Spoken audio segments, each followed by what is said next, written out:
Գնացինք։ Ըստ անգլիացի գրող Ֆրենսիս Բեյքոնի, կխնդրեի Ֆրենսիս Բեյքոնին չխառնել մեր գործընկեր Բեյքոն մսամթերքի հետ, որը 30 տարի է արդեն շուկայում։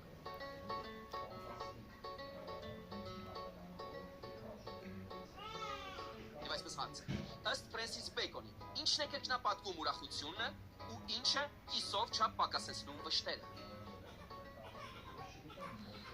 Գանձս, անկախ ամենից մենք մի թիմ ենք։ Ինչ անում եմ, ետևից սկրկնիր։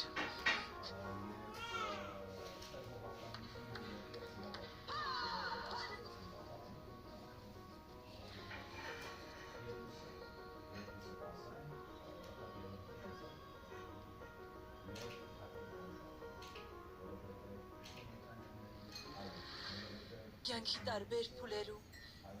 երջանկությունը կրկնապատկում եւ վշտերը պակասեցնում է ընկերություն հասկացությունը։ Մարդն առանց ընկերների միշտ վշտի մեջ է, իսկ ընկերներով լի մարդը երբեք վշտի մեջ չի լինում։ Ֆրենսիս Բեյքոնը նկատի է ունեցել այդ ընկերությունը։ Իսկ որ ընկերությունը։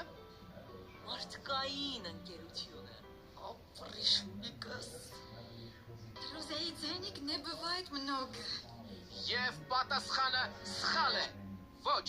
Բեյքոն ընկերությունը, որը սոված ժամանակ եւ բոլոր խնջույքների ժամանակ ավելացնում է ուրախությունը եւ պակասեցնում վիշտը։ Պատասխանը սխալ էր եւ այս փուլում հաղթող է ճանաչվում Լալան։